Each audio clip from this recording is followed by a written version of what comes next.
बिस्मिल्लाहिर्रहमानिर्रहीम। मैं उतार डेंसा और आप देख रहे हैं SD TV। सिर्फ अमेरिका जैसे तरक्की याफ्ता मुल्क में हर साल 30 मिलियन लोग आर्टरीज, वेन्स की बीमारियों का, पेरिफेरल जिसे डिजीज कहते हैं, का शिकार होते हैं, जिसके नतीजे में क्रिपल हो जाते हैं, टांगें काटनी पड़ती हैं, कई दफ़ा फैटल भी होती हैं ये डिजीज़, और अल्टीमेटली इससे बहुत ही कम डायग्नोज हो सकते हैं। वो डॉक्टर के पास दे डोंट सीक ट्रीटमेंट, और इवन इफ दे, और जो ट्रीट हो जाते हैं वो 5 to 6% शायद कहा जाता है कि लोग अल्टीमेटली जो है दे सीक मेडिसिन और गेट मेडिकल सपोर्ट। ये एक बड़ा मामला है आजकल के दौर में, क्योंकि लाइफस्टाइल ऐसा है कि जिसमें ओबीस होते हैं लोग, ज़्यादा खाते हैं, बर्गर खाते हैं, सैचुरेटेड फूड वगैरह, कार्बोहाइड्रेट वगैरह हर वक्त खाते हैं, और लाइफस्टाइल बैड है, चलते फिरते नहीं है। जो एक तरक्की की बुरी साइड है उसके एक ये नताइज भी हैं। फिर जो गरीब लोग हैं अमेरिका में, और वो वैसे ही बर्गर खाते हैं, ज़्यादा अच्छी फूड खा नहीं सकते, तो दोनों तरफ से जो अमीर हैं और गरीब हैं दोनों, मतलब ये जो एक्सट्रीम डिफरेंस है उसकी वजह से है। वो कहते हैं कि जो डिफरेंस है, तो ये एक बड़ा मसला हेल्थ को दरपेश है हमारे मुल्क में भी। हम मेजर एक डॉक्टर थी हमारे, वो सानिया निश्तर, उन्होंने चोक्ड पाइप्स के ऊपर एक पूरी डॉक्यूमेंट्री की थी। She wrote the paper on, जो रिपोर्ट उन्होंने लिखी थी UN के लिए, नॉन कम्युनिकेबल डिजीजेज में, तो इसके ऊपर, कार्डियोलॉजी के ऊपर। तो हमारे साथ आज मौजूद हैं एक मैच्योर्ड, बड़े जो प्रोफेशन में तरक्की कर गए डॉक्टर, अमेरिका से मौजूद हैं, डॉक्टर साकिब समी। डॉक्टर साकिब समी जो हैं ये MD हैं, American, he is fellow American board of cardiology और वेनस डिजीजेस, लिम्फेटिक मेडिसिन और एंड कार्डियोलॉजी। इसके अलावा he professor Liberty University and professor of internal medicine and cardiology Commonwealth University में। Doctor Saqib Sami, very warm welcome. शुक्रिया, अस्सलाम वालेकुम रहमतुल्लाह। थोड़ा सा हमें इसका बेसिक प्रेमाइस बताएं, कोई 1 मिनट 30 सेकंड 40 में, फिर हम आगे बात करते हैं। मैंने थोड़ा सा इंट्रोडक्शन देने की कोशिश की, बट मेडिकली करेक्ट और मेडिकली ज़्यादा एप्ट किस्म का इंट्रोडक्शन के लिए फिर हम आगे चलते हैं, क्योंकि पाकिस्तान में भी हमारा ये एक तरह से ऑब्जर्वेशन है कि लोगों को होती है। अभी हम एक दोस्त था, उसकी भी बहुत ज़्यादा था मामला ये, और वो आगे उसको शेयर भी नहीं थे कर रहे, मेडिकल हेल्प भी नहीं थे ले रहे। तो थोड़ा सा हमें बताएं कि किस तरह ये सिर्फ अमेरिका का नहीं बल्कि ग्लोबली पाकिस्तान का भी मसला है, फिर हम आगे बात करते हैं। सबसे पहले मैं आपको क्रॉनिक वीनस डिजीज़ के बारे में बताऊंगा कि 2 डिफरेंट डिजीज़ हैं जिनका जिक्र इस वक्त हो रहा है। एक तो है वीनस डिजीज़ जो कि वेन्स की बीमारी है, और एक है पेरिफेरल आर्टीरियल डिजीज़ जो कि आर्टरीज की बीमारी है। आर्टरीज जो है वो ब्लड सप्लाई करती हैं टांगों को, और वेन्स ब्लड को वापस लेकर जाती हैं हार्ट की तरफ। सबसे पहले जिक्र करते हैं वेन्स का। जब हार्ट पंप करता है ब्लड को और वो टांगों में जाता है, तो टांगों में और बाजुओं में और डिफरेंट जगह पे बॉडी के, तो ब्लड ने वापस भी रिटर्न होना होता है हार्ट की तरफ। जनरली जब आपका बॉडी में जो मेजर पंप है वो है हार्ट, वो जब पंप करता है ब्लड तो लेग्स में जाता है ब्लड। अब ब्लड ने वापस आना है, blood, there is no pump in the legs, तो आपकी टांगों में जो पंप है वो आपके मसल्स हैं। जब आप चलते हैं तो आपकी टांगें ब्लड को पुश करती हैं हार्ट की तरफ, और वेन्स के थ्रू ब्लड हार्ट पे जाता है।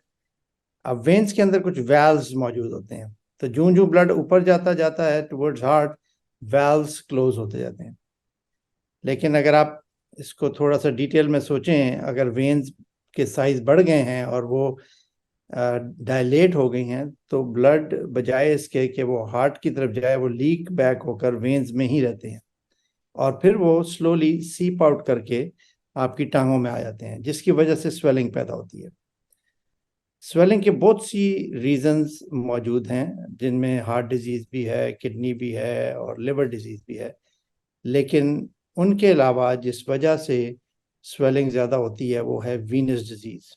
स्पेशली अगर एक टांग में आपके स्वेलिंग ज़्यादा है और दूसरी टांग में स्वेलिंग कम है, तो वो मोस्ट प्रोबेबली वीनस डिजीज़ है। अदरवाइज अगर सर्जरी हुई है पेट की तो वो एक अलग रीज़न है, but generally by and large this is the problem.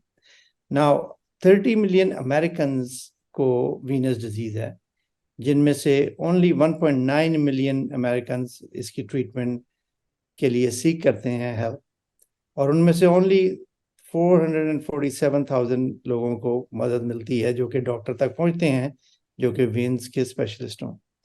तो मोस्ट ऑफ द पीपल जिनको ये प्रॉब्लम होती है, वो अमेरिका जैसी जगह पे भी वो डॉक्टर तक उनकी पहुंच नहीं होती, क्योंकि ये एक बड़ी बड़ी नई स्पेशलिटी है और अभी बहुत ज़्यादा डेवलप हो रही है।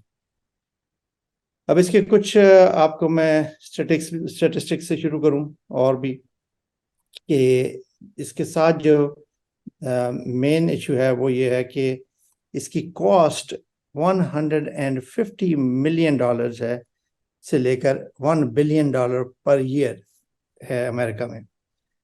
और इसकी हेल्थ कॉस्ट या ट्रीटमेंट कॉस्ट? ट्रीटमेंट कॉस्ट, अच्छा, this is the treatment cost. और ये पेरिफेरल आर्टेरियल डिजीज जो कि आर्टरीज की डिजीज है, उससे 10 गुना ज़्यादा कॉमन प्रॉब्लम है, जो कि इस वक्त अमेरिका में बहुत ज़्यादा फैली हुई है। यही प्रॉब्लम दुनिया के दूसरे ममालिक में भी मौजूद है, और मैंने जब भी पाकिस्तान में आके मरीज़ों को ट्रीट किया है, मैंने देखा है कि जिन लोगों को टांगों पे अल्सर होते हैं, ज़्यादातर अल्सर और वुंड्स जो बने होते हैं वो वीनस इंसफिशिएंसी की वजह से होते हैं। आर्टीरियल डिजीज से भी अल्सर बनते हैं, लेकिन अल्सर और वुंड्स जो वीनस डिजीज से बनते हैं वो ज़्यादा कॉमन और ज़्यादा प्रोमिनेंट और ज़्यादा बड़े होते हैं कंपेयर टू आर्टीरियल डिजीज। अच्छा, ये बताएं कि आम आदमी, एक लेमैन जैसे मैं हूँ, अब I am not a doctor, तो लेकिन कुछ मेडिकल नॉलेज, जैसे मैं अभी आपसे बात कर रहा हूँ, या मैं और मुझे एक्सपोजर होता है डॉक्टर्स का, थोड़ा बहुत पता है। इनिशियली एक ऐसे बंदे का जिसका मेरे जितना एक्सपोजर भी नहीं है डॉक्टरों से बात करने का, और उसे ये डिजीज हो गई है, तो सबसे पहले तो उसको खुद थोड़ी बहुत समझ होगी, तो किसी अपने से बड़े दानिशवर या डॉक्टर के पास जाएगा। तो इनिशियली क्या साइंस और सिम्टम्स हैं जिन्हें वो देख के वो ये फैसला करे कि मुझे अब मेडिकल हेल्प तो अगर है या नहीं, मेडिकल ओपिनियन की ज़रूरत है? मोस्टली जो सिम्टम्स होते हैं वो आपने सुना होगा बड़े बूढ़ों से अक्सर, के मेरी टांगों में कुड़ुल पड़ रहे हैं, या क्रैम्प्स जिन्हें हम कहते हैं, क्रैम्प्स से शुरू होता है, या रेस्टलेस लेग्स एक बड़ा कॉमन सिम्टम है। इसके अलावा टांगें थकी रहती हैं, और ज़्यादातर इंसान फील करता है कि जिस तरह दिन गुजरता जाता है, शाम होती रहती है, टांगों की स्वेलिंग ज़्यादा होती है, उनमें हैवीनेस महसूस होती है, थक जाती हैं टांगें, पेन होती है, थ्रॉबिंग पेन होती है, कई दफ़ा बर्निंग होती है टांगों में, इचिंग भी होती है इससे, और स्टैबिंग पेन भी हो सकती है, लेकिन स्वेलिंग जो है it's very commonly seen. Along with that, अगर डिजीज जूं डिजीज प्रोग्रेस करती है, टांगों के कलर चेंज होना शुरू होते हैं, मोस्टली आपके एंकल जॉइंट के ऊपर और अंदर की तरफ। और आप देखेंगे कि टांगों के कलर काला होना शुरू होता है, जो कि ब्लड लीक आउट हो के आ रहा होता है वेन से, और वो टांगों की स्किन का कलर चेंज करना शुरू करता है। नेक्स्ट स्टेज उसकी फिर ये होती है कि वो वहाँ पर जहाँ पे कलर चेंज हो रहा है वहाँ पर फिर अल्सर बनने शुरू होते हैं, और अल्सर्स वो उस दवाइयों से हील कुछ होते हैं, लेकिन ज़्यादातर हील नहीं हो सकते, क्योंकि उसकी कॉज रिमूव नहीं होती, और कॉज उसकी जो होती है वीनस डिजीज होती है। जब तक आप वीनस डिजीज को ट्रीट नहीं करेंगे, अल्सर पूरी तरह हील नहीं होगा। तो ये सिम्टम्स मौजूद होते हैं आमतौर पे इन मरीजों के जब वो प्रेजेंट करते हैं। अच्छा, ये बताएं कि एक तो इंटरवेंशन हो सकती है कि आप प्रोब डाल के, या कुछ जो भी इंटरवेंशन मेडिकल, जब कोई दवाई शवाई भी होती है जिससे कुछ अफाका हो, ओरल या कोई जनरली ये मैकेनिकल प्रॉब्लम समझी जाती है, तो दवाइयों से इस पे इतना असर नहीं पड़ता। अच्छा, आमतौर पे देखा गया है कि लाइफस्टाइल से? जी, lifestyle is the main thing. आमतौर पे देखा गया है कि डॉक्टर्स इसके लिए लेसिक्स या और जैसे हम वाटर पिल कहते हैं या डायूरेटिक्स कहते हैं वो प्रिस्क्राइब कर देते हैं। उसका फायदा होने की बजाय उसका नुकसान ये होता है कि वो ब्लड और फ्लूइड जो है वो इंट्रावैस्कुलरली डिप्लीट हो जाता है ब्लड वेसल से, और वीनस डिजीज चूंकि डायलिटेशन और फैलाव है आपकी वेन्स का टांगों में, उस पर कोई असर नहीं पड़ता। उस डायूरेटिक्स की वजह से आपका ब्लड प्रेशर तो गिरता है, जिसकी वजह से इंसान डिजी होता है, कई दफ़ा लोग बेहोश भी हो जाते हैं, लेकिन टांगों की स्वेलिंग जारी रहती है। तो सबसे पहले तो ज़रूरी है कि आप हार्ट डिजीज़, किडनी डिजीज़, लिम्फेडीमा जिसे कहते हैं, उन चीज़ों को रूल आउट करें। को रूल आउट करें। जब वो रूल आउट हो जाए तो फिर ये वीनस डिजीज़ है, और कोई तरीका नहीं है कि किसी की स्वेलिंग टांगों में इतनी ज़्यादा है कि वो डिस्कम्फर्ट भी हो रहा है, और वो स्वेलिंग जो है वो एंड ऑफ द डे ज़्यादा हो जाती है। सुबह जब सो के उठते हैं, जब आप लेटे होते हैं रात सारी, तो वो स्वेलिंग कम हो जाती है और फ्लूइड सारा आपके ब्लड वेसल्स के अंदर चला जाता है, और टांगें सुबह जब आप उठते हैं तो बिल्कुल तकरीबन नॉर्मल होती हैं। तो ये जिनको साइंस हों वो वीनस डिजीज़ है, वो और कोई वजह नहीं हो सकती।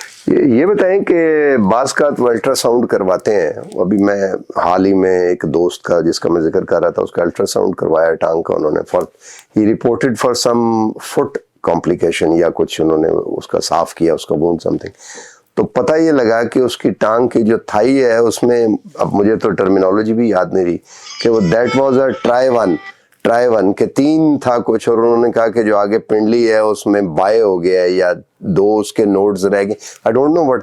तो वो क्या हो सकता है? वो आप जो बात कर रहे हैं वो है पेरिफेरल आर्टीरियल डिजीज। सो जो आर्टरीज हैं, जब हार्ट पंप करता है ब्लड को, तो आर्टरीज से ब्लड आपके टांगों में आता है। जब ब्लॉकेजेस हो जाएं आर्टरीज की, जिस तरह आपके हार्ट की आर्टरीज की ब्लॉकेज होती हैं तो ब्लड नहीं पहुंच रहा होता, और जब ब्लड नहीं पहुंच रहा होता हार्ट की आर्टरीज में तो आपको एंजाइना फील होता है। नहीं, मैं टांगों की बात कर रहा हूँ। जी जी, मैं वही बयान। क्या बता रहे हैं? उसी तरह जब टांगों की आर्टरीज की ब्लॉकेज होती है तो ब्लड आपकी टांगों में या पाँव में नहीं पहुंच रहा होता। तो जब ब्लड पाँव में नहीं पहुंचता तो वहां या पर कम अल्सर पहुंचता है। तो अल्सर बनने में शुरू हो जाते हैं वहां पे। इससे कहते हैं पेरिफेरल आर्टीरियल डिजीज। और जो आप फेजेस की बात कर रहे हैं वो होती है अल्ट्रासाउंड में ट्राइफेजिक एक फ्लो होता है, जो कि आप अल्ट्रासाउंड पे डायग्नोस कर सकते हैं कि नॉर्मल फ्लो होता है। जब वो मोनोफेजिक हो जाए, इसका मतलब है कि सिर्फ उसमें थोड़ा सा ब्लड जा रहा है, और वो, this is a very technical term and technical way, लेकिन वो जब मोनोफेजिक हो जाए तो इसका मतलब है कि ब्लड आपका नीचे टांग तक नहीं पहुंच रहा। और अगर मिडल ऑफ द थाई में है, इसका मतलब है कि ब्लॉकेज आपकी मिडल ऑफ द थाई में है। अगर वही मोनोफेजिक फ्लो आपका नी के नीचे है, जो कि आर्टरीज सप्लाई करती हैं टांग को आगे बाएं दाएं और पांव तक, तो फिर उनमें फ्लो कम होता है। और अल्सर जो आमतौर पे टोज में बनता है, वो उसकी वजह यही होती है कि ब्लड चूंकि पहुंच नहीं रहा होता सही तरह आपके टोज तक, तो वो अल्सर बनना शुरू हो जाते हैं।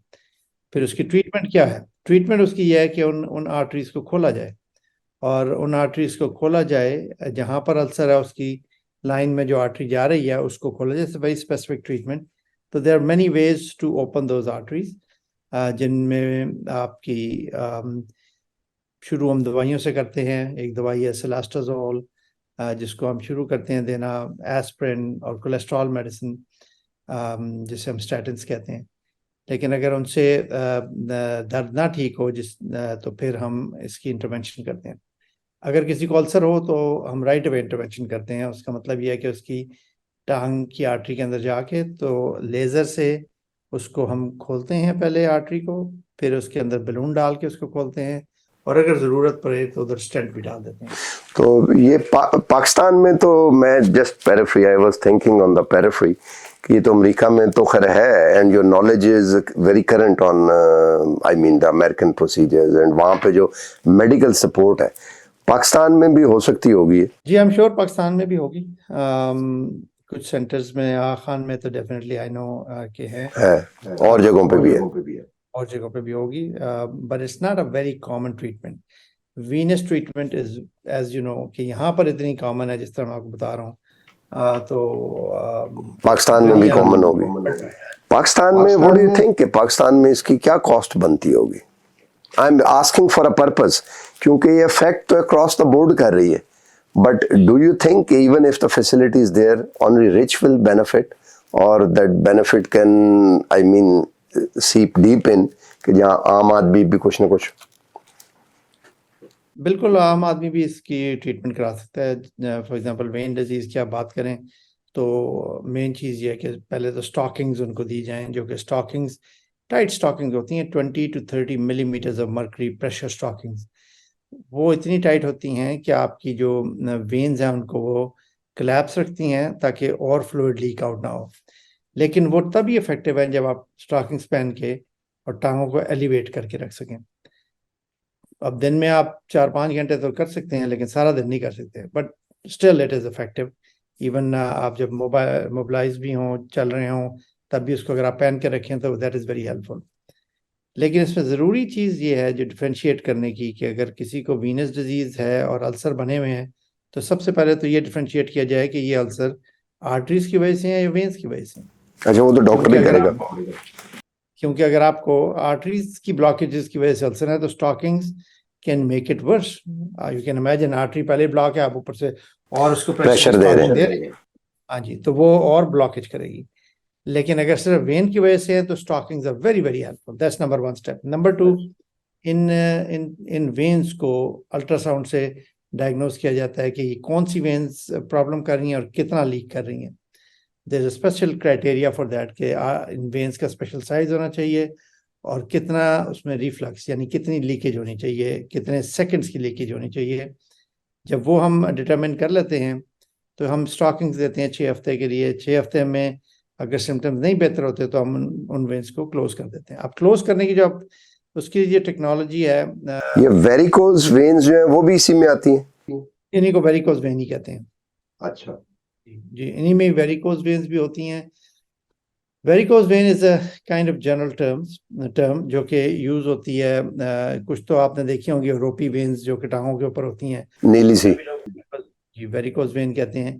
इसके अलावा जो अल्ट्रासाउंड पे डायग्नोज होती हैं जिससे क्रॉनिक वीनस इंसफिशिएंसी होती है, वो भी वेरिकोज वेन्स होती हैं। तो इनको क्लोज करने के लिए बहुत सारे तरीके हैं। कुछ फोम डाल के भी हम क्लोज कर सकते हैं। इसके अलावा इधर एक कैथेटर होता है। चलें, आपसे डॉक्टर साहब डिटेल में इसमें बात करेंगे तरीकों पे आके। आप ये बताएं, इसका कोई जो इनिशियल कंसल्टेशन तो बगैर इसके कि डॉक्टर, जैसे मैंने अभी बहुत सी चीज़ें पूछी जो मेरे नॉलेज में थी, जिन पेशेंट के अक्रॉस मैं गया और मैंने पूछी। अब ये ज़रूरी नहीं कि हर पेशेंट की यही जो मुझे पता है, क्योंकि I am not a doctor, I am a layman. खुद मैं पेशेंट भी नहीं हूँ कि मैं स्पेसिफिक जान सकूं। औरों को देखते वक्त, जो कि आप डॉक्टर भी नहीं है, पेशेंट भी नहीं है, तो वो आप इतने इन्वॉल्व उस तरह से बहुत ज़्यादा नहीं होते, तो वो भी नहीं।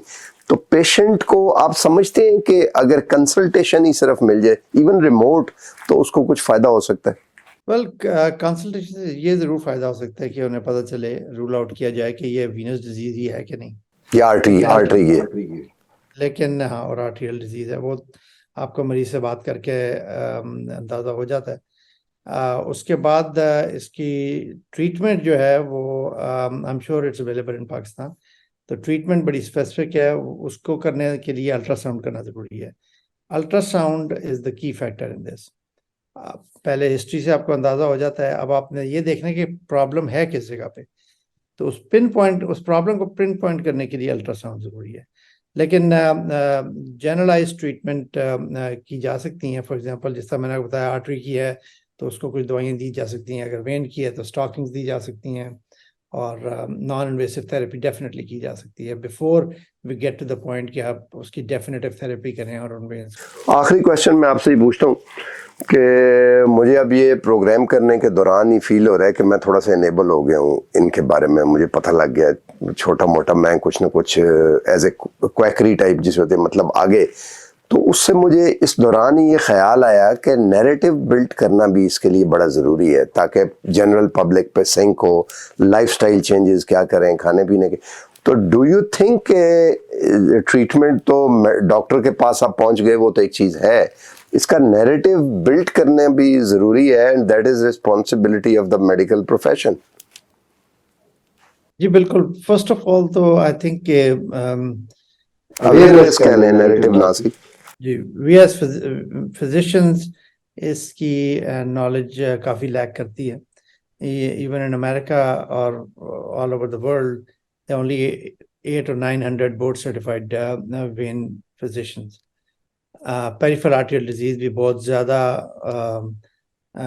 कॉमनली ट्रीट नहीं होती। इसलिए आपने देखा है कि जो एम्पुटेशन है, amputation rate is so high कि even in America there is 160,000 amputations every year, और उनमें से बहुत से मरीजों की ना कभी एंजियोग्राम हुआ टांगों का, और ना कभी उन्होंने को ट्रीट करने की कोशिश की। पेशेंट सर्जन के पास गया, उसकी एक टो जो थी वो ब्लैक हुई है, उन्होंने उसकी टोस काट दी या उसकी टांग काट दी। तो मेन डायलेमा ये है कि इसकी जो नॉलेज है वो मरीजों को भी, आम पब्लिक को भी और फिजिशियंस को भी ज़्यादा होने की ज़रूरत है। तो ये एम्पुटेशन रेट को हम यहाँ पे भी कम करने की कोशिश कर रहे हैं बाय ओपनिंग दीज आर्टरीज। अगर ब्लड, आप यू कैन इमेजिन कि अगर ब्लड ही नहीं पहुंच रहा तो आप की कोई मेडिकल ट्रीटमेंट फ़ायदा मंद उस तरह नहीं होगी। लेकिन अगर आप उसकी आर्टरी खोल देंगे और वो वुंड आराम से हील हो सकता है, क्योंकि आर्टरी खुल गई, ब्लड आना शुरू हो गया, बजाय इसके कि आप उसकी टांग काट दें या उसके टोस काट दें। हाँ, अगर नेक्रोसिस हो गया तो वो काटनी पड़ती हैं, लेकिन उसको फिर भी बचाया जा सकता है। बहुत सारी टांगें और पाँव और पाँव की जो उंगलियां हैं वो बचाई जा सकती हैं और बचाई जाती हैं यहाँ पे। जब हम उनकी आर्टरीज खोलते हैं तो दे सर्वाइव, उनका लाइफस्टाइल चेंज हो जाता है, वो चलना फिरना शुरू होते हैं। आपको मैं एग्जांपल देता हूँ, अभी रिसेंटली मेरे पास एक पेशेंट था, उसकी टांगों में इतनी ज़्यादा पस भी निकल रही थी और बहुत बेचारा बीमार था। उसकी हमने वेन की ट्रीटमेंट की, उसकी आर्टरीज खोली। व्हील चेयर पे आया था हमारे पास, जाते हुए एक सिर्फ स्टिक पकड़ के चलता हुआ गया, और वो यहाँ पे हमारी काउंसिल के लिए लोकल शहर की रन किया, and he one this year. Is very excited कि मैं जो हूँ मोबाइल हो गया और लाइफस्टाइल चेंज हो गया। Basic thing is a lifestyle change. वो जॉब करना शुरू कर दी उन्होंने, और पहले जो होम बाउंड थे और व्हील चेयर बाउंड थे वो अब मोबिलाइज हो गए हैं, दे आर वॉकिंग अराउंड। सो इसके बहुत बड़े बेनिफिट हैं, सोशियो इकोनॉमिक बेनिफिट बहुत ज़्यादा है।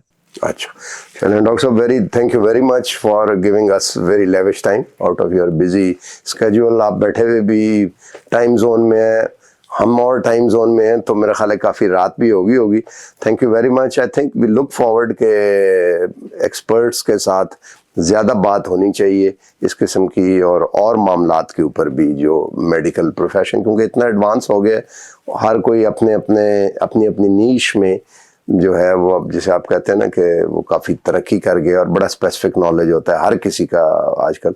तो बात इंशाल्लाह आपसे फिर भी बात करते रहेंगे। तो आपने या सुनी बातें एक ऐसे डॉक्टर के से डायरेक्ट आपने सुनी जो कि अपनी कम्युनिटी में अमेरिका में भी लीडरशिप रोल में है, और एक ख़ास स्पेसिफिक लेवल पे, जहाँ पे अमेरिका जैसे मुल्क में भी नॉलेज डॉक्टर्स का भी जो है वो पूरी तरह सफल नहीं होता, वहाँ पे फ़ायदा। तो ये इस किस्म के प्रोग्राम पाकिस्तान जैसे मुल्क में अगर हम शुरू करें तो आई थिंक ये एक कॉमन एक पब्लिक सर्विस भी हो सकती है।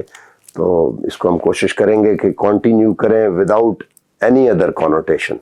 आज तक के लिए इतना ही, मिलते हैं अगले प्रोग्राम में। अल्लाह हाफ़िज़।